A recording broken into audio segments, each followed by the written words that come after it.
비스마르크의 외교를 풍자한 대표적인 그림인데요. 여기에서 프랑스는 누구일 것 같습니까?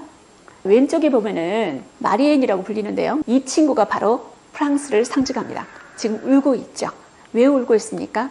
다른 모든 친구들이 손을 잡고 강강수월래를 하는데 프랑스만 혼자 외톨이처럼 울고 있습니다.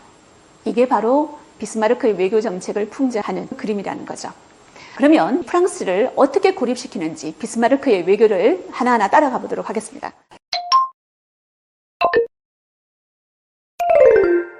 마지막 세 번째 비스마르크의 천재적인 외교 전략. 상대를 고립시켜서 나에게 유리한 판을 짜라. 이때 상대는 프랑스였습니다. 비스마르크는 프랑스가 복수할 것이라는 것을 예견하고 있었습니다. 그것을 항상 걱정을 했었죠. 그래서 프랑스가 다시는 독일을 위협하지 않도록 철저하게 고립시키는 외교 작전을 가져갔다는 겁니다. 비스마르크의 외교를 풍자한 대표적인 그림인데요. 여기에서 프랑스는 누구일 것 같습니까? 왼쪽에 보면은 마리엔이라고 불리는데요. 이 친구가 바로 프랑스를 상징합니다. 지금 울고 있죠. 왜 울고 있습니까? 다른 모든 친구들이 손을 잡고 강강수월래를 하는데 프랑스만 혼자 외톨이처럼 울고 있습니다. 이게 바로 비스마르크의 외교 정책을 풍자하는 그림이라는 거죠. 그러면 프랑스를 어떻게 고립시키는지 비스마르크의 외교를 하나하나 따라가 보도록 하겠습니다. 비스마르크는 늘 생각을 했습니다.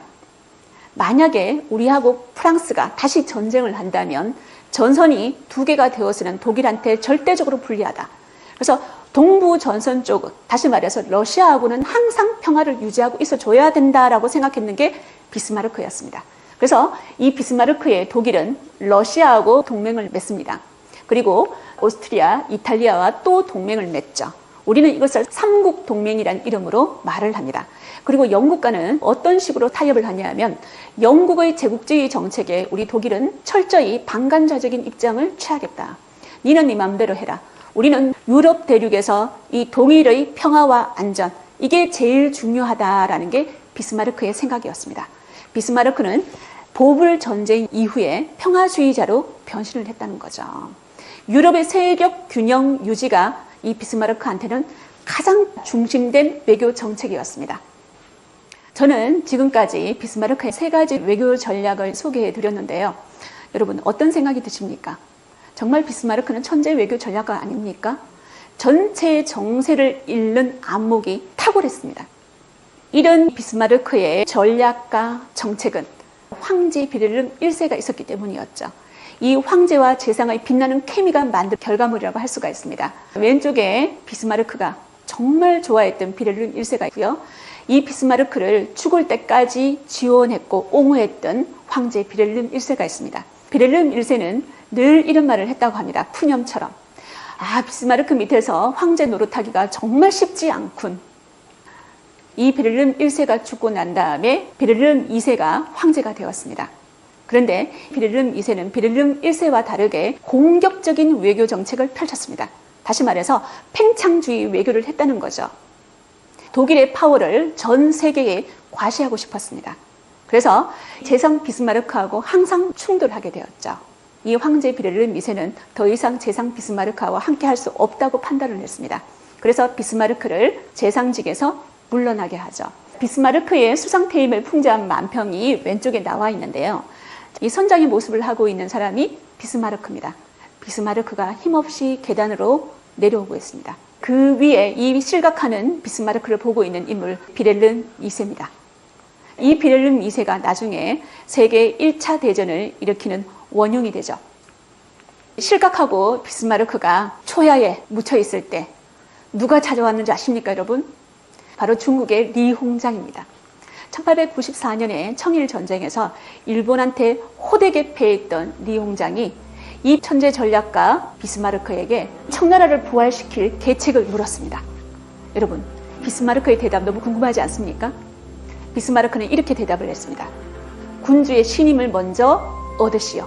그래야 어떤 정책도 펼칠 수 있어. 당시 비스마르크의 심정을 이 말 한마디가 대변한다고 해도 과언이 아니죠. 비스마르크, 그도 죽음 앞에서는 어쩔 수가 없었습니다. 비스마르크는 죽음을 앞두고 이런 유언을 남겼습니다.